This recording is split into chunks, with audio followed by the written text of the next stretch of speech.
রাধারস সুধানিধি গ্রন্থির সঙ্গে সাক্ষাৎকার দিচ্ছেন। কিন্তু সেই শ্লোককে প্রণাম করি। আজ আমাদের প্রেম ভক্তির মহাজন নিতাই চাঁদের আবিশ অবতার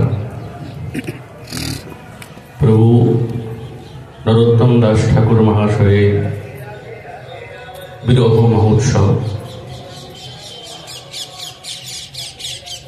শ্রী বিশ্বনাথ চক্রবর্তী পাদ ঠাকুর মহাশয়ের অষ্টক বলতে গিয়ে শ্রীকৃষ্ণ নামামৃতবস্ত্রী চক্র চন্দ্রপ্রভাধস্ততমো ভবায় গৌরাঙ্গ দেবানুচরায় তস্मै নমো নমঃ শ্রী নরোত্তমায়। চক্রবর্তী পাদ এই শ্লোকের দ্বারা মহাপ্রভুর অনুচরের কথা বললেন। অনুচর শব্দের অর্থ হচ্ছে সাক্ষাৎ পার্শ্বদ। আর ঠাকুর মহাশয় নিতাই চাঁদেরই আবিশ অবতার। মহাপ্রভুর আবিশ অবতার হচ্ছেন শ্রীনিবাস আচার্য প্রভু। শ্রী অদ্বৈত ঠাকুরের আবিশ অবতার শ্যামানন্দ প্রভু। আর প্রেমদাতা নিতাই চাঁদের আবিশ অবতার শ্রী নরোত্তম দাস ঠাকুর মহাশয়। এই কথা বহু জায়গায় বর্ণিত আছে। তো সাক্ষাৎ পদ্মাবতী নদীর তটে গোপালপুর নগরীর রাজা ছিলেন কৃষ্ণানন্দ দত্ত, যেটি বর্তমান সময়ে আগে অখণ্ড ভারত ছিল, এখন খণ্ড ভারত হয়েছে। তো ওই জন্যে ওই স্থানে শ্রীপাঠে যাওয়া বা দর্শন করা সকলের সৌভাগ্য হয় না। তো কৃষ্ণানন্দ দত্তের পুত্র হচ্ছেন সাক্ষাৎ নরোত্তম দাস ঠাকুর, এবং পুরুষোত্তম দত্তের পুত্র হচ্ছেন সন্তোষ দত্ত। মাঘ মাসের শুক্ল পঞ্চমীতে নরোত্তমের আবির্ভাব হয়। এই পুত্রের রূপ ও লাবণ্য দর্শন করে আনন্দে বিভোর হয়ে যান। মা হচ্ছেন নারায়ণী দেবী। এই অপূর্ব পুত্ররত্ন পেয়ে সত্যি ভাবে বিভোর হন। ধীরে ধীরে ধীরে ধীরে সেই সন্তান কুমার, পৌগণ্ড আর দিব্য যখন বয়স বাড়তে আরম্ভ হল, তো অল্প সময়ের মধ্যে কিন্তু সমস্ত গ্রন্থাদি অধ্যয়ন করে তিনি পারঙ্গত হলেন। অল্প সবকিছু অলঙ্কার, ছন্দ, ব্যাকরণ অল্প সময়ের মধ্যে সবকিছু শিখে ফেললেন। যার কাছে অধ্যয়ন করতেন তিনি মনে মনে ভাবতেন, ছাত্র তো অনেক পেয়েছি, কিন্তু এইরকম মেধাবী ছাত্র কিন্তু কোনোদিন পাই নাই। বলার আগেই সব বুঝে নেয়, যেহেতু তিনি তো এই জগতের কেউ না, তিনি তো সাক্ষাৎ অন্য জগতের নিতাই চাঁদের আবিশ অবতার বলে কথা।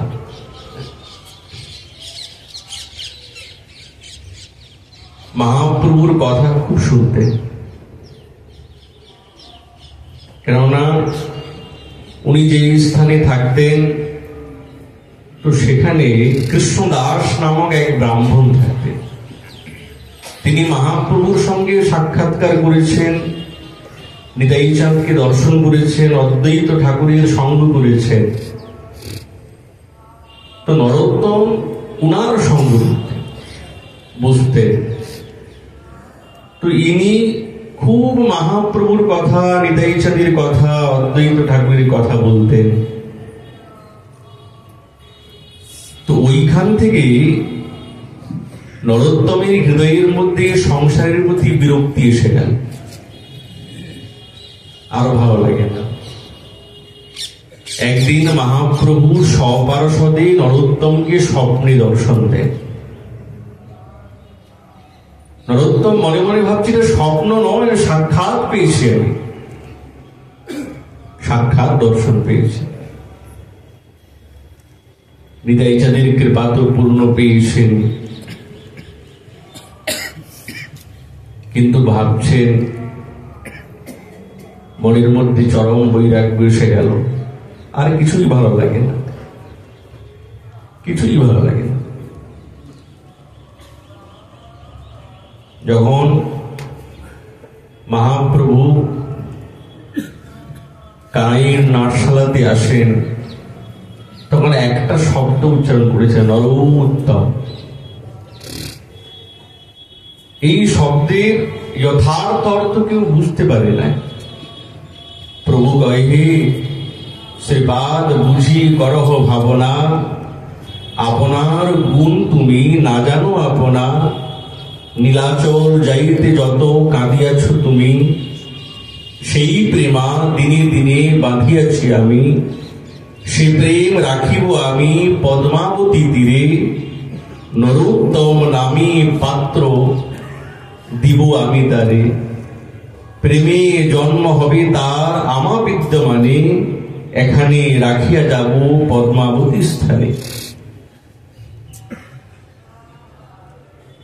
তো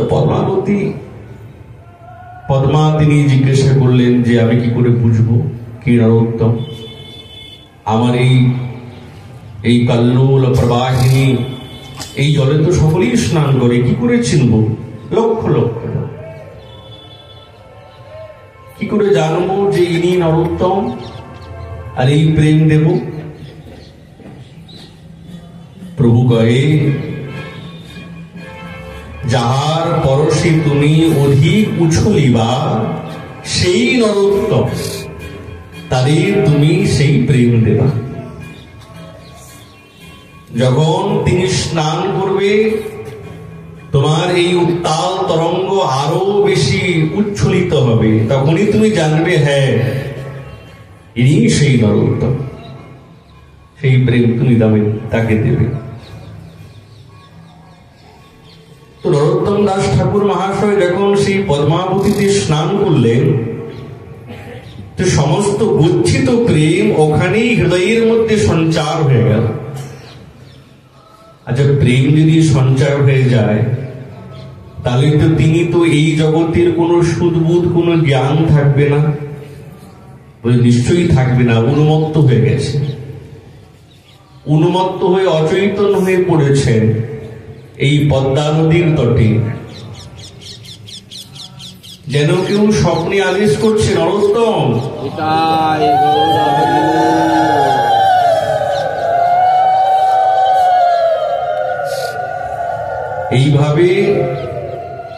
এইভাবে আবেশকে প্রাপ্ত করলে তো হবে না, তোমার দ্বারা বহু কাজ আছে, প্রচার করতে হবে। চেতনা পেলে প্রেম পাওয়া এইটি আরেক কথা, আর প্রেম পেয়ে নিজেকে সংযত করা এইটি আরো ঊর্ধ্বের কথা। নরোত্তম দাস ঠাকুর মহাশয় এই সম্পূর্ণ প্রেম গুচ্ছিত সেই প্রেমকে নিয়ে আর তিনি সংযত করে রেখেছেন নিজেকে। কিন্তু ভাবতেন, হরি হরি কবে হব বৃন্দাবনবাসী, সংসার ভালো লাগে না, কবে সবকিছু ছেড়ে যাব, প্রেম এসে গেছে। কৃষ্ণদাস নামক ব্রাহ্মণের মুখনিসৃত মহাপ্রভু যে কথা শুনেছেন, নিতাই চাঁদের যে প্রেমের কথা শুনেছেন, তার কি সংসারের প্রতি আসক্তি থাকে না? আর ভালো লাগছে না। বসে বসে পদ্মা নদীর তটে কাঁদছেন, বলছেন হরি হরি কবে হব বৃন্দাবনবাসী। নিরখিব নয়নে যুগল রূপ রাশি, তেজিয়া শয়ন সুখ বিচিত্র পালঙ্ক, কবে ব্রজে ধুলায় ধূসরিত হবে অঙ্গ। কত গভীর কথা না? এই কথা প্রেমিক ছাড়া অন্য কেউই বলতে পারে না, যে কবে ব্রজের ধুলায় ধূসর হবে অঙ্গ, তেজিয়া শয়ন সুখ বিচিত্র পালক। এর দ্বারা বুঝাচ্ছে যে সবকিছু বৈভব এবং বিষয়ে না ত্যাগ করলে প্রেম কিন্তু পাওয়া যাবে না, একটাকে ছাড়তে হবে। সররস ভোজন দূরি পরিহরি, কবে ব্রজে মাগিয়া খাইব মাধুপুরি। পরিক্রমা করিবা বেড়াব বনে বনে, বিশ্রাম করিব যাই যমুনা পুরীনে।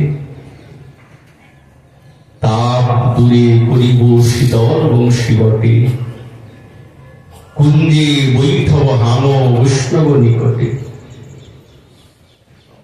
নরোত্তম দাস করি পরিহার, কবে বা এমন দশা হইবে আমার। কত আরতি, বৃন্দাবন ধাম যাবার কত আরতি।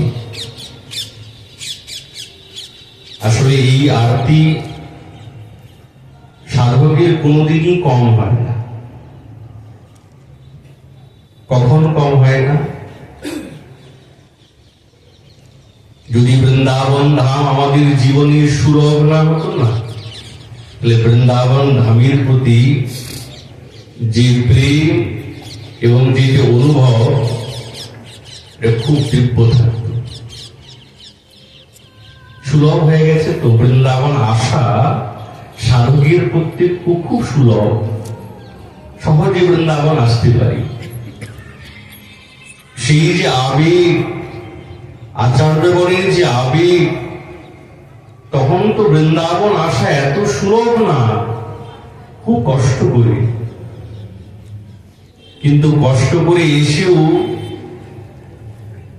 কবিরাজ গোস্বামী পাদ বলছেন, সুখী বৃন্দাবন আনিলা। সেই বৃন্দাবনের প্রতি তাদের কতটা প্রেম, কতটা সৌহার্দ্য আছে। আজ ঠাকুর মহাশয় তিনি বলছেন, তিনি জানেন যে বৃন্দাবন ধাম দুঃখে লব্ধ, দুর্লভ্য, সুলভনীয় নয়, অনায়াসে পাওয়া যায় না। এ বৃন্দাবন অনায়াসে পাওয়া যায় না, খুব তপস্যা করতে হয়। ওই জন্য কাঁদছেন আর বলতে সবসময় বিষয়ের প্রতি, সংসারের প্রতি কোনো অভিনিবেশ নাই। বাল্যকালতেই যেন চরম বৈরাগী। যখন পিতা দেখলেন যে বুঝি আমার পুত্রটা উন্মাদের মতন কথা বলে, মাঝে মাঝেই বলে, বাবা আমি বৃন্দাবনে যাব। পিতা মহারাজ মনে মনে ভাবেন, বৃন্দাবন কি এখানে? কোথায় বঙ্গদেশ, নদীর ওই পারে, আর কোথায় বৃন্দাবন? হেঁটে হেঁটে 4 মাস, তার মধ্যে ঝাড়িগণ্ডের পর ভয়ঙ্কর বনাকীর্ণ। বৃন্দাবন আসা সহজ? কোনদিনই আদেশ দিচ্ছেন না, পাহারা দিয়ে রেখেছেন যদি ছেলেটা পালিয়ে যায়। খুব পাহারা। তিনি সবসময় কাঁদতেন, কবে রূপ সনাতন গোস্বামী বা লীলাদির সাক্ষাৎকার হবে, দর্শন পাবো, নিতাই চাঁদের কবে কৃপা হবে। এই সংসার বন্ধন ত্যাগ করতে গেলে নিতাই চাঁদের কৃপা ছাড়া তো হয় না, ওনার কৃপা চাই। গৌরাঙ্গ বলিতে হবে পুলক শরীর, হরি হরি বলিতে নয়নে বহিনী। আর কবে নিতাই চাঁদ করুণা করিবে, সংসার বাসনা মোর কবে তুচ্ছ হবে, বিষয় ছাড়িয়া কবে শুদ্ধ হবে মন, কবে হাম হেরব সেই মধু বৃন্দাবন। বৃন্দাবন আসা কি শহর? আসতে তো পারলাম। আমরা যদি বলি যে আমরা তো বৃন্দাবন আসলাম, আসতে তো পেরেছি, অনুভব কি পেয়েছি? অনুভব কি পেয়েছি? আমার নিজের কথাই বলছি, অনুভব কি পাওয়া গেছে? হয় নাই তো। কোন কুঞ্জ কুটিরের থেকে গিয়ে বংশীর শব্দ শুনতে পেরেছি? না, হয় না। বৃন্দাবন আসা আর বৃন্দাবনের অনুভব করা, দুটির মধ্যে দিন এবং রাতের পার্থক্য। বিষয় ছাড়িয়া কবে শুদ্ধ হবে মন, কবে হাম হিরব সেই মধু বৃন্দাবন। রূপ রঘুনাথ পদে হইবে আকুতি, কবে হাম বুঝব সে যুগল প্রীতি। রূপ রঘুনাথ পদে রঘু মোরাস, প্রার্থনা করেন সদা নরোত্তম দাস। ঠাকুর মহাশয়ের এইগুলি কথা নয়, এটি হচ্ছে ওনার জীবনের অনুভবের বস্তু, যা তিনি অনুভব করেছেন ওইটাই তিনি বলছেন। সাক্ষাৎ বুঝি নিতাই চাঁদের কৃপা হয়েছে। গৌড় থেকে রাজা মহারাজ ডাকিয়ে পাঠিয়েছেন। কৃষ্ণানন্দ দত্ত ইনিও তো রাজা ছিলেন, কিছু কর দিতে হবে, তো দুই ভাই গেলেন। নরোত্তম ভাবলেন এইটি সুযোগ, এই সুযোগ। মায়ের চরণ ধরে বলে, মা তুমি বিদায় দাও আমাকে, আর থাকবো না। মা কি করবে? সন্তানের সুখটাই তো চায়। যা বাবা, তোর যখন ইচ্ছা তো যা। নরোত্তম সঙ্গে সঙ্গে বৃন্দাবনের পথে যাত্রা করলেন। ভাবছেন বৃন্দাবন, ওহো কেমন কিলিকদম্বের বন, নানান নিকুঞ্জ, কত সুন্দর সুন্দর ময়ূর ময়ূরী নৃত্য করছে। এইরকম বৃন্দাবন, কি আবেগ, কি আবেশ। পথের মধ্যে কোনো কষ্ট মনে হচ্ছে না, কেন আনন্দকে পেতে যাচ্ছেন তো। যার জন্য উনি এত তপস্যা করছেন, এত সাধনা করছেন, এত ভাবনা চিন্তা, সবসময় বৃন্দাবন বৃন্দাবন। সেই বস্তুকে প্রাপ্ত যখন করতে যাচ্ছে, তো পথের মধ্যে কষ্ট দুঃখ এগুলো তুচ্ছ মনে হচ্ছে, কিছুই না। কখন যে তিনি মথুরার সীমাতে প্রবেশ করে গেছেন বুঝতেই পারেন না। বিশ্রাম ঘাট মহাপ্রভুর যেখানে বিশ্রাম করেছিলেন সেখানে প্রণাম করলেন। এখানেই তো প্রভু বিশ্রাম করেছিলেন, ওদের নাম হয়েছে বিশ্রাম ঘাট। সেই যমুনাতে স্নান করলেন। যখন তিনি গোবিন্দ মন্দিরে এসেছেন প্রায় সন্ধ্যাবেলা, শ্রীনিবাস আচার্য প্রভু গোবিন্দ মন্দিরে আরতি দর্শন করতে এসেছেন। আগে থেকেই সংবাদ পেয়েছে নরোত্তম আসবে, তো সঙ্গে সঙ্গে তিনি দেখলেন দিব্য এক নবযুবক।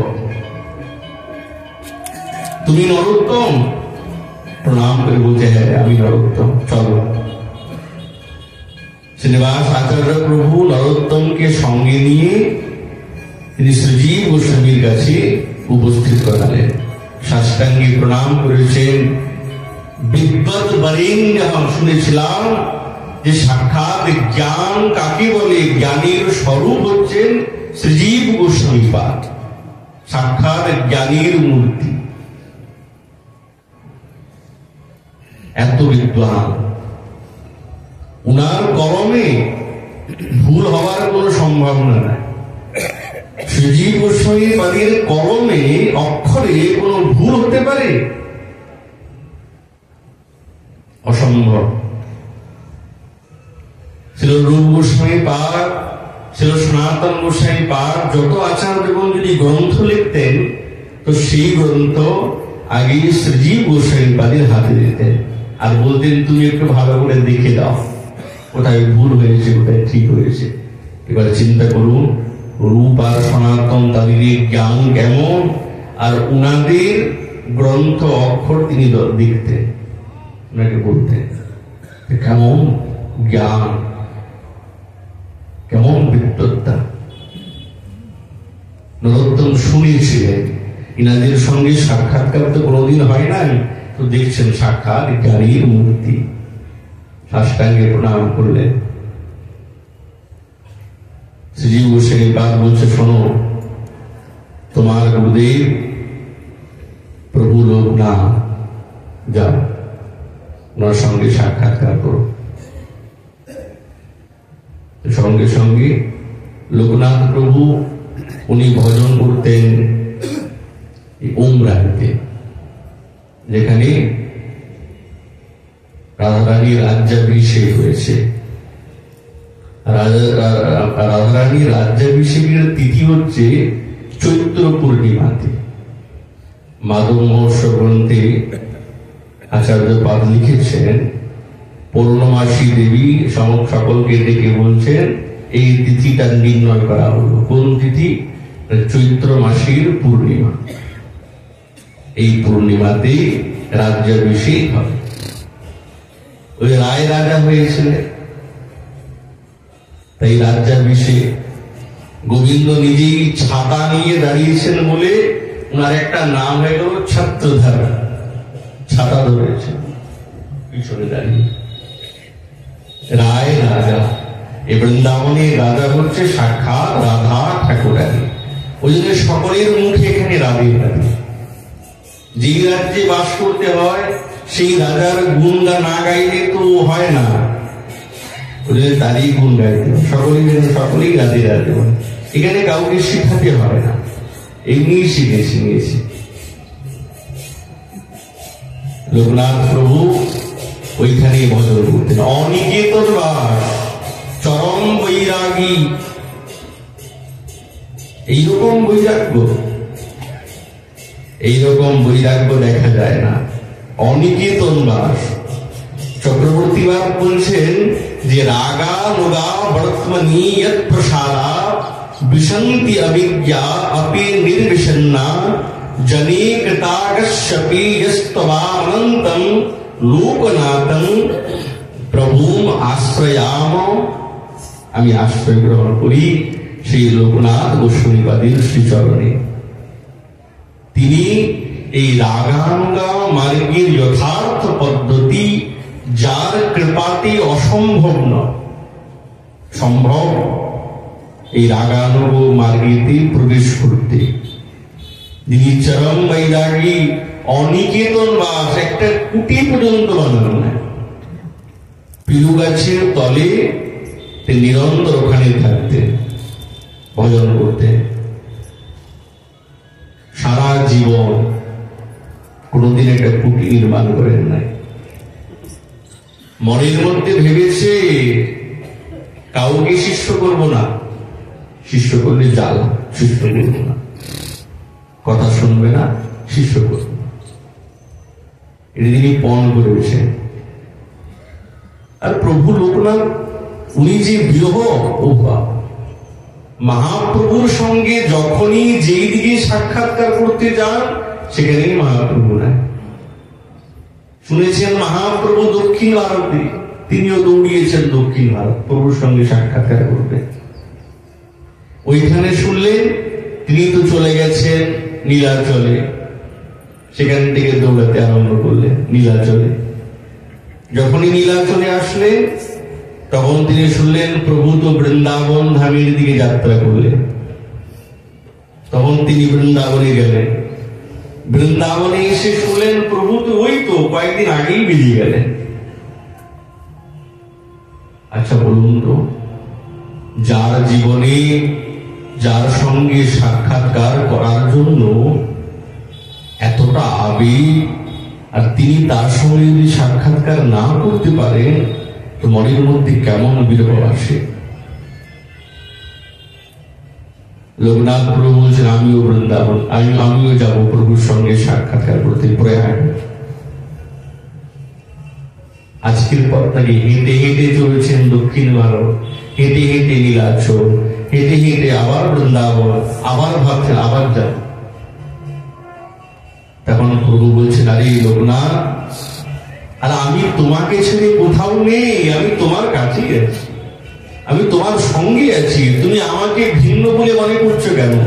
তুমি এখানে স্থির হবে, ভজন করো, আমি তোমার সঙ্গে সব সময় আছি। লোকনাথ প্রভু আর গেলেন না, ওইখানেই অনিকেতন কুঠি পর্যন্ত তৈরি করলেন না, ওই বৃক্ষের তলে বাস করতেন আর নিরন্তর ভজন করতেন। তো হঠাৎ কেউ নাকি সে বিগ্রহ দিলেন, ছোট্ট বিগ্রহ, রাধা গোবিন্দ।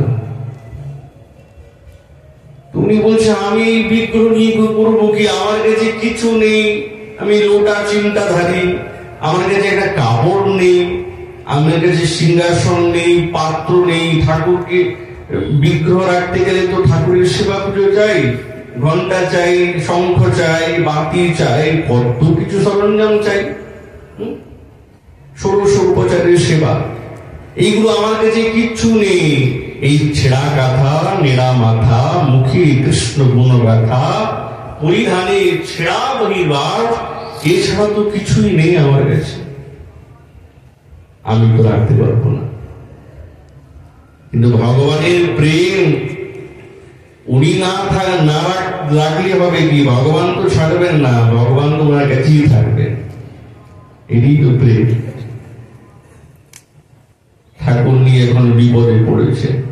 আচ্ছা ঠিক আছে, এসেছেন, এখন থাকো। এখন ঠাকুর বলে যাতে গোসাই কিছু ভোগ টোক তো লাগাও, খিদে যাও বাবা, এ তো বড় বিপদ। লোকনাথ প্রভু তিনি তো ভোজন কখনো করেন না,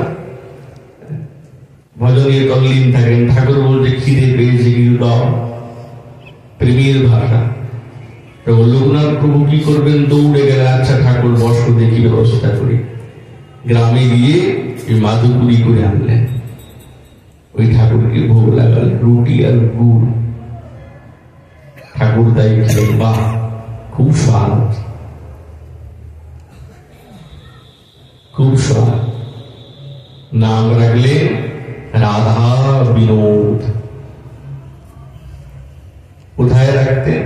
নিজের কণ্ঠে ওই ছেঁড়া কাপড় বেঁধে ঝুলিয়ে রাখতেন, নিরন্তর কাঁদতেন, চোখের জলে সে বিগ্রহ সম্পূর্ণ প্রত্যহ অভিষিক্ত হতেন। যদি কোনদিন বৃষ্টি হতো খুব জোরে, তো তিনি ওই ঠাকুরকে ওই গাছের কৌটোর মধ্যে রাখতেন।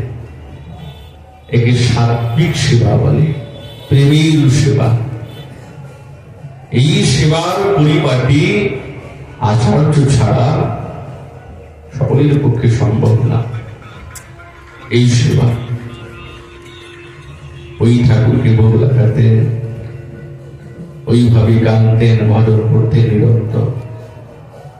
কোন বিষয়বস্তুর প্রতি কোন আসক্তি নাই, কিছুই তো নেই। হঠাৎ নরোত্তম এসেছেন, প্রণাম করছেন। কে? প্রভু আমি নরোত্তম।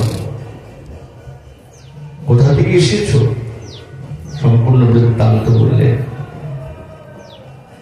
প্রভু আমাকে কৃপা করুন, আমাকে দীক্ষা দেন। বলছে না না, আমি তো শিষ্য করি না, এই পণ করেছি, আমি শিষ্য করবো না। এই ব্রজমণ্ডলে অনেক মহানুভবগণ আছে, তুমি তাদের কাছে যাও যাও। না আপনার কাছে এসেছি, আপনি দেন কিছু সেবা, সেবা করব। বলছে আমার কুটিয়াই নেই, তো সেবা করবে কি? কুটিয়া থাকলে তো ঝাড়ু পোছা এগুলো দরকার থাকে, ওই কুটিয়াই নিয়ে তো তোর সেবা কেন দরকার? কিছুই তো নেই। কাপড় থাকলে তো ধুইবে, বস্ত্র থাকলে তবে তো ধুইবে, নাই তো। চরম বৈরাগী,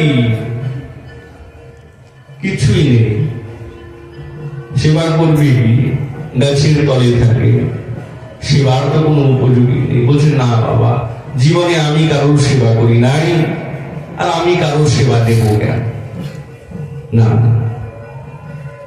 সত্যি তো সেবা তো কিছুই না, কি সেবা করা যায়?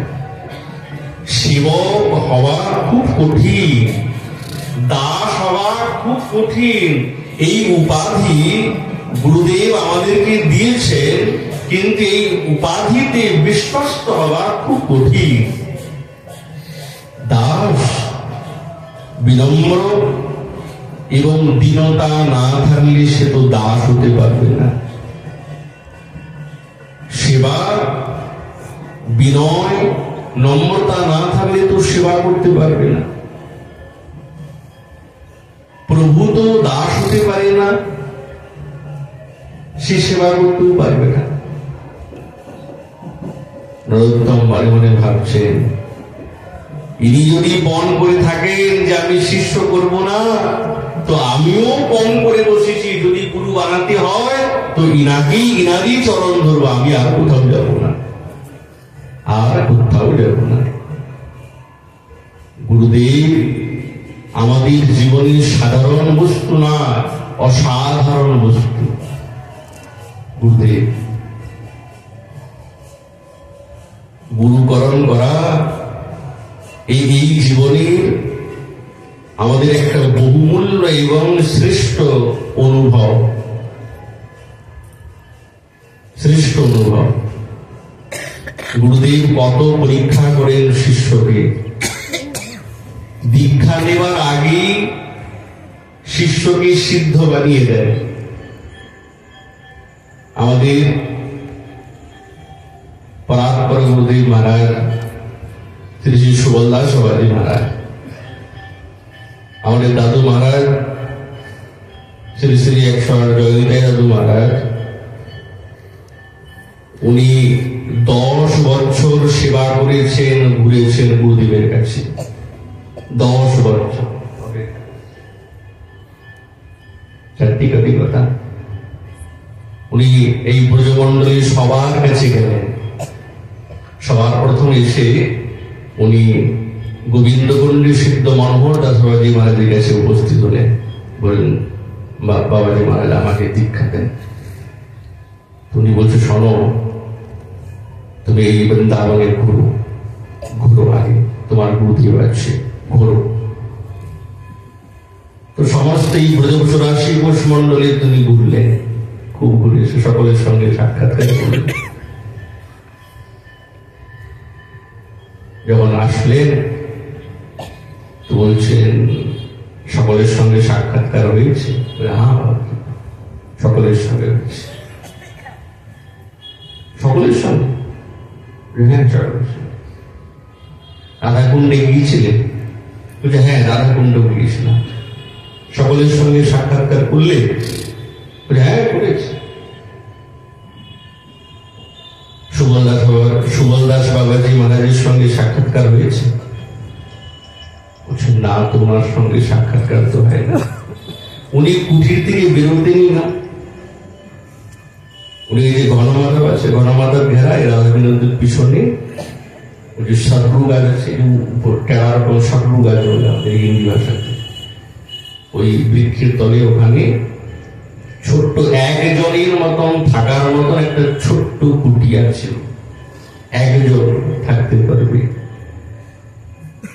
দরজা কতটা হবে? বেশি 2.5 ফুটের দরজা হবে।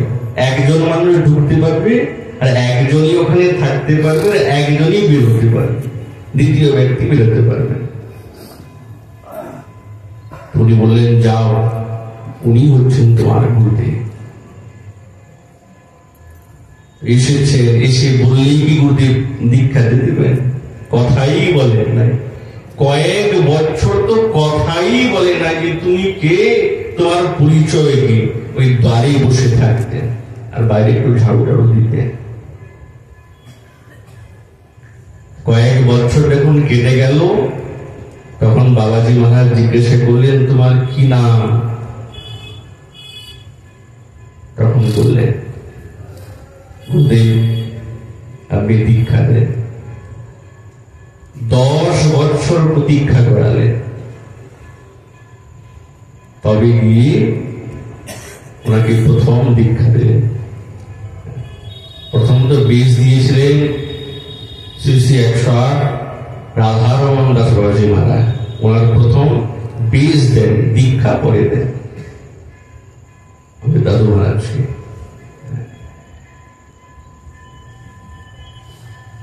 শিষ্য সেই রকম, গুরুদেব সেই রকম।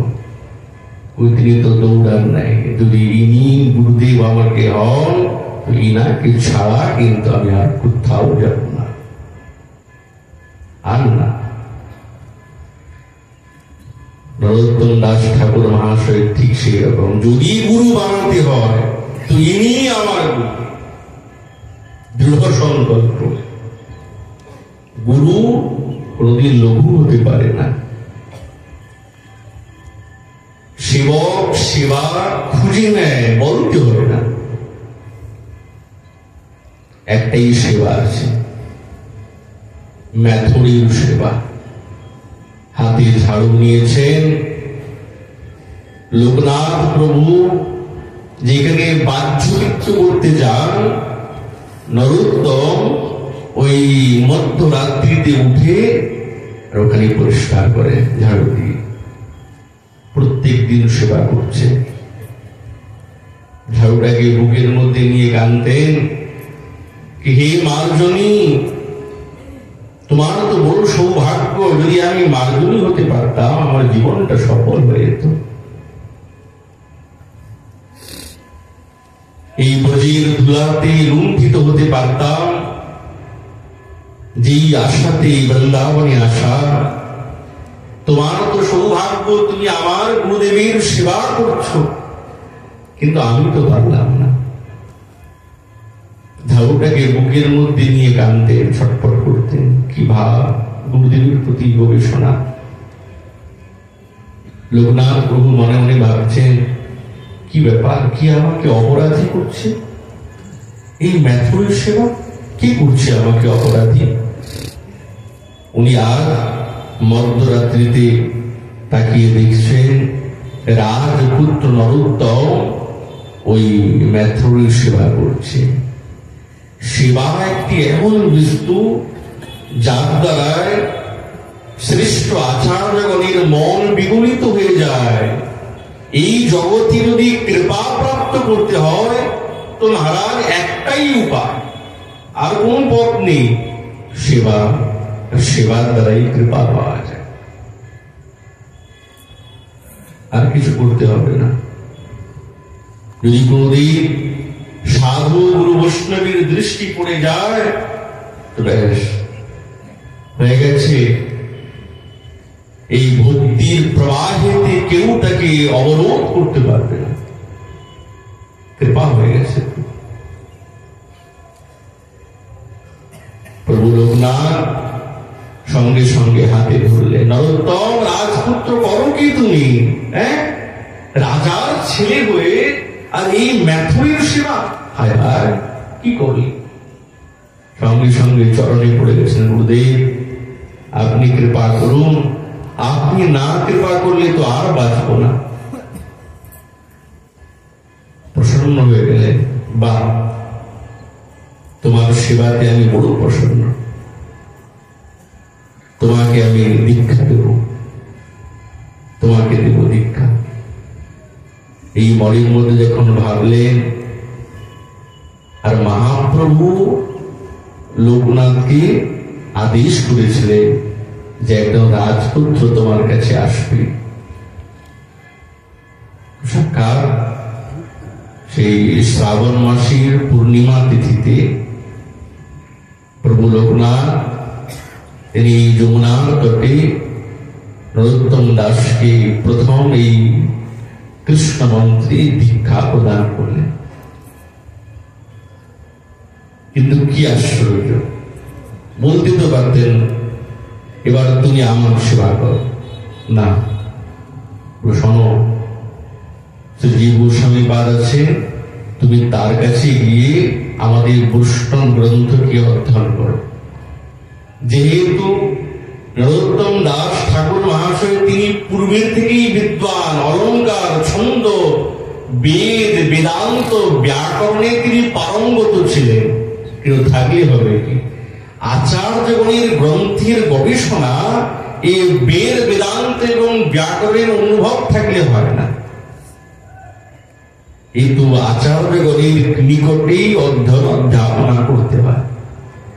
তো তখন নরোত্তমকে শ্রীজীব গোস্বামী পাদের কাছে পাঠালেন।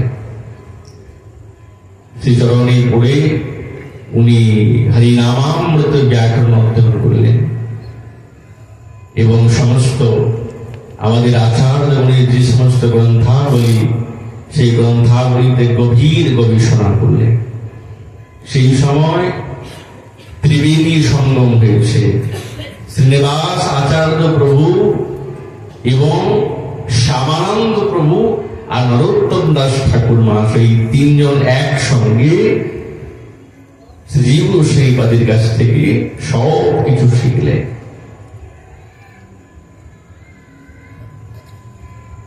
আর নরোত্তমকে তিনি ঠাকুর উপাধি দিলেন, আর দুঃখী কৃষ্ণদাসকে তো বৃন্দাবনেশ্বরী নিজেই দিয়েছেন বলে ওই জন্য নাম রাখলেন শ্যামানন্দ, আর শ্রীনিবাসকে আচার্য উপাধি দিলেন। আর দুজনেই শ্রীনিবাস আচার্যকে গুরু বুদ্ধি করতে তিনজনকেই পাঠালেন, তোমরা গিয়ে প্রচার করো। গুরুদেবের আদেশ তো অবহেলা করা যাবে না। তো সেই সমস্ত আচার্যগণের গ্রন্থ পেটিকা নিয়ে গেলেন সেই বনবিষ্ণুপুরে গ্রন্থ চুরির দিব্য কথা। আর এইদিকে নরোত্তম দাস ঠাকুর মহাশয় তিনি এই নবদ্বীপে এসে উপস্থিত হলেন। আর এখানে শ্রীখণ্ডী আসলেন, তিনি নরহরি সরকার ঠাকুর এবং সেই রঘুনন্দন ঠাকুরের সঙ্গে পাদ পদ্মে বন্দনা করলেন, বড় আনন্দ পেলেন। এবং সেখান থেকে খণ্ডবাসী এবং গৌর পার্শ্বদগণের কাছ থেকে বিদায় নিয়ে কণ্টক নগরে সেই দাস গদাধরের সঙ্গে সাক্ষাৎকার করলেন। ওনার অঙ্গনে একদিন কাটালেন। দাস গদাধর নরোত্তমকে পেয়ে বড় আনন্দে বিভোর হলেন। নরোত্তমে দেখিয়া শ্রী দাস গদাধর কোলে করি সিঞ্চে নেত্র জলে কলিব। নরোত্তমকে কোলে উঠিয়ে নিয়েছেন। নিতাই চাঁদের আবেশ অবতার তো, ওই যে তিনি নরোত্তম দেখছেন না, তিনি নিতাই চাঁদকে দেখছেন। দাস গদাধরের কাছ থেকে আদেশ নিয়ে তিনি সেখান থেকে উপস্থিত হলেন রাম বেশে। নিত্যানন্দ প্রভুর আবির্ভাব স্থলী এই স্থানগুলি দর্শন করলেন। বলতে গেলে সম্পূর্ণ গৌর মণ্ডল নরোত্তম দাস ঠাকুর মহাশয় দর্শন করলেন। আর সেখান থেকে বিদায় নিলেন। মনে মনে ভাবলেন একবার খেতুরিতে যেতে হবে। খেতুরি গ্রামের পদ জিজ্ঞাসা লোকেরে অতি শীঘ্র আইলেন পদ্মাবতী তীরে। পথ তো খুঁজে পাচ্ছেন না, অনেক পথ। লোককে জিজ্ঞাসা করতে করতে করতে করতে আর তিনি সেই পদ্মাবতী তটে এসে উপস্থিত। পদ্মাবতীর পার হইয়া খেতুরি যাইতে আইলা গ্রামবাসী লোক আশু সারিতে। অনেকদিন পর নরোত্তম দাস ঠাকুর মহাশয়ের শুভযাত্রা হয়েছে খেতুরিতে। এই আনন্দ সংবাদ কিন্তু কৃষ্ণানন্দ দত্ত এবং পুরুষোত্তম দত্ত এনারা কিন্তু এই জগতে তখন নাই, মাও নাই, সকলেই বিদায় নিয়েছেন। কিন্তু পুরুষোত্তম দত্তের পুত্র সন্তোষ দত্ত তিনি হয়েছেন রাজা। তো তিনি সমস্ত দেখাশুনো করতেন। ওনার কানে যখন সংবাদ গেল যে ঠাকুর মহাশয় আসছেন, তো মনে খুব আনন্দে বিভোর হলে তিনি সমস্ত গ্রামবাসীগণকে নিয়ে এই গ্রামের দ্বারেতে সমস্ত উপস্থিতির ব্যবস্থা করলেন, স্বাগতের ব্যবস্থা করলেন। আর যখন নরোত্তম দাস ঠাকুর মহাশয়কে দেখলেন, ঝরঝর করে কাঁদতে কাঁদতে শ্রীচরণে পড়ে গেলেন,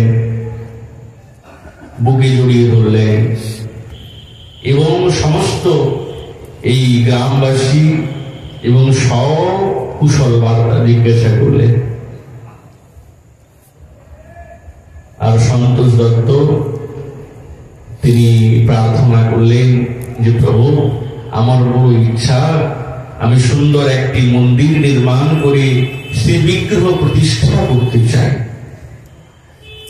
তো ঠাকুর মহাশয় বলছেন, হ্যাঁ, খুবই ভালো কথা, ঠিক আছে, আমার আদেশ তুমি করো। তাহলে শ্রী চরণে পড়ে বলছেন, প্রভু আপনি আমাকে কৃপা করুন। তখন সন্তোষ দত্তকে নরোত্তম দাস ঠাকুর মহাশয় সাক্ষাৎ শ্রী কৃষ্ণ মন্ত্রীতে দীক্ষিত করলেন পদ্মাবতীর তটে। এই হলেন উনি প্রথম শিষ্য। আর মহারাজ সমস্ত খরচা বহন করলেন সন্তোষ দত্ত। আর অতি শীঘ্র কয়েক মাসের মধ্যে বিশালকায় দিব্য মন্দির নির্মাণ করলেন। কোথায় ভোগশালা, আর যেখানে কীর্তন হবে মণ্ডপ তৈরি করলেন, সুন্দর।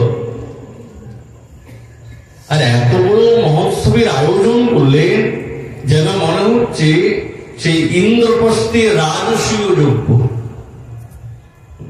এত বড় মহোৎসব, এত ব্যবস্থা, কোন যাতে ত্রুটি না হয়। যারা ওই নদী পার করে আসবে তাদের জন্য সুন্দর সুন্দর বড় বড় নৌকার ব্যবস্থা করা হয়েছে। আর হেঁটে কেউ খেতুড়ি আসবে না, সকলের জন্য দিব্য দিব্য বাহনের ব্যবস্থা করেছেন তিনি।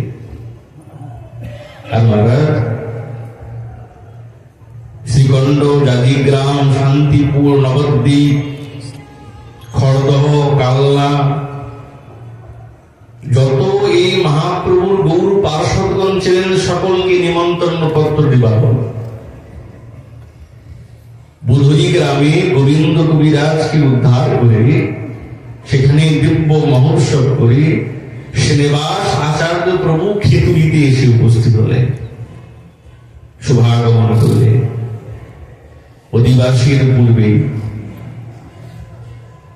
আর মহারাজ শ্যামানন্দ প্রভু আর খড়দহ থেকে ঈশ্বরী, জাহ্নবর ঠাকুরানী এবং পরমেশ্বরী ইত্যাদি এনারা সকলেই আর ওই খেতুরিতে এসে উপস্থিত হলেন। কেউ বাকি কৃষ্ণদাস, দামোদর, বলরাম দাস, শ্রী মুকুন্দ, বৃন্দাবন দাস ঠাকুর সকলে এসেছেন। শ্রীখণ্ড থেকে রঘুনন্দন, শ্রীপতি, শ্রীনিধি, শান্তিপুর থেকে অদ্বৈত আচার্য প্রভুর পুত্র শ্রী অচ্যুতানন্দ ইত্যাদিগণ সকলেই এই খেতুরি মহোৎসবে এসেছেন। তাহলে চিন্তা করুন কত বড় মহোৎসব, কত বড় মহোৎসব। আর এই খেতুরি মহাতীর্থ হয়েছেন, মহাপ্রভু সমস্ত পরিকর। আর হরিনাম সংকীর্তনের উত্তাল তরঙ্গ। আর সেইরকম সুব্যবস্থা, সমস্ত মঙ্গল ঘর, করলি খণ্ড, আম্রপল্লব সব নিযুক্ত করেছেন সুন্দর সুন্দর ভাবে। জানরা মাতা ঠাকুরানীর কাছ থেকে সেই বিগ্রহ প্রতিষ্ঠা এবং মহাপ্রভুর এই আবির্ভাব মহোৎসবে যে উৎসব আরম্ভ হবে, তো ওনার কাছ থেকে অনুমতি নিলেন। কেন, উনি হচ্ছেন আচার্য। উনি অনুমতি দিলেন, ঠিক আছে তোমরা করো, আরম্ভ করো, আমি আছি। তো সবার প্রথমে ঈশ্বরী জান্নামাতা ঠাকুরানীকে পূজা করলেন, উনি প্রধান। তারপরে সমস্ত বৈষ্ণবগণকে মালা চন্দন দিলে আর আরম্ভ হল অধিবাস। মঙ্গলাচরণ কে করলেন? ওই রঘুনন্দন ঠাকুর, আর দিব্য মঙ্গলাচরণ করলেন। অধিবাস চলল। তারপরে বিয়ারুল প্রসাদ, আর কি পকবান তৈরি হয়েছে, সকলেই ভোজন করলেন। শ্রীনিবাস আচার্য প্রভু এই 6 বিগ্রহের সঙ্গে দিব্য মন্দিরে প্রবেশ করলেন। দিব্য নর্তন গায়ন, বড় বড় ভিড়ি বাজছে, আর বৈষ্ণবগণ সুন্দর মধুর কণ্ঠে হরিনাম সংকীর্তন করছে, বড় বড় রামঝম্প বাজছে। কি আনন্দ উত্তাপ! কেবল হরিধ্বনি ছাড়া আর কোন শব্দ নেই। যথা সময়ে অভিষেক করলেন শিব বিগ্রহে, এবং সেই বিগ্রহকে তিনি শ্রীমন্দিরের মধ্যে প্রতিষ্ঠা করলেন। 6টি বিগ্রহ, শ্রী গৌরাঙ্গ, বল্লভীকান্ত, শ্রীকৃষ্ণ, শ্রী ব্রজমোহন, শ্রী রাধারমণ এবং শ্রী রাধাকান্ত। এই 6 বিগ্রহ পৃথক পৃথক রূপেতে প্রতিষ্ঠা করলেন। কি আনন্দ উৎসব আরম্ভ হল। ঠাকুরানীর আদেশ নিয়ে আর দিব্য মহোৎসব আরম্ভ হল। আর এই মহোৎসবে হাজার হাজার নয়, লক্ষ লক্ষ ভক্তগণের সমাগম। কোথা থেকে এসেছে কে জানে। আর এখানে নরোত্তম দাস ঠাকুর মহাশয় কীর্তন আরম্ভ করলেন। মৃদঙ্গ বাজাচ্ছেন দেবী দাস, আর দোহারি কারা বলছে বকুল দাস এবং বল্লভ দাস। এরা খুব সুন্দর দোহারি করতে পারে। আর ঠাকুর মহাশয় দিব্য সেই গান করতে আরম্ভ করে। কি সুকুণ্ঠ স্বর! এমন কেউ নেই যে ঠাকুর মহাশয়ের কণ্ঠস্বর শ্রবণ করে চোখে জল নাই। সকলের চোখে জল। কহিতে কি সংকীর্তন সুখের ঘটায়, গণ সহ অবতীর্ণ হইলা গৌরায়। এই সংকীর্তন শ্রবণ করে সাক্ষাৎ মহাপ্রভু নিজের সপরিকরে যেন উপস্থিত হয়ে গেলেন। এই সংকীর্তনের এত ক্ষমতা। মেঘেতে উদয় বিদ্যুতের পুঞ্জ জ্বলছে, সংকীর্তন মেঘে প্রভু প্রকট হইছে। ঠাকুর মহাশয় তিনি সঙ্গীতে তো বড় পারঙ্গতই ছিলেন। সেই দিব্য মহা মহোৎসব আরম্ভ হল। এই যখন মহোৎসব সম্পূর্ণ হয়ে গেল, তখন ঠাকুরানী এবং সমস্ত পরিকরগণ সেই খেতুরি ধাম থেকে বিদায় নিলেন। ঠাকুর মহাশয় বলছেন আচার্য প্রভুকে যে রামচন্দ্রকে আর কিছুদিন থাকুক আমার সঙ্গে, যেন মনে হয় এক আত্মা। সবসময় বলতে রামচন্দ্র সঙ্গ মাগি নরোত্তমতা। কত আন্তরিকতা, কত ভাব! ঠাকুর মহাশয়ের দিব্য চরিতাবলী তো অগাধ। ভেবেছিলাম আজ শেষ করতে পারবো, অসম্ভব হয়ে গেল। আগামীকাল আশা করি ওনার দিব্য চরিতাবলী আবার আমরা আস্বাদন করব। আর ওনার তিথি তো, যেই দিব্য প্রেম তিনি জগতে বিলিয়েছেন, সেই প্রেম আমরাও চাই। এই বলে আমাদের ভাগবতী কথা এখানে বিশ্রাম।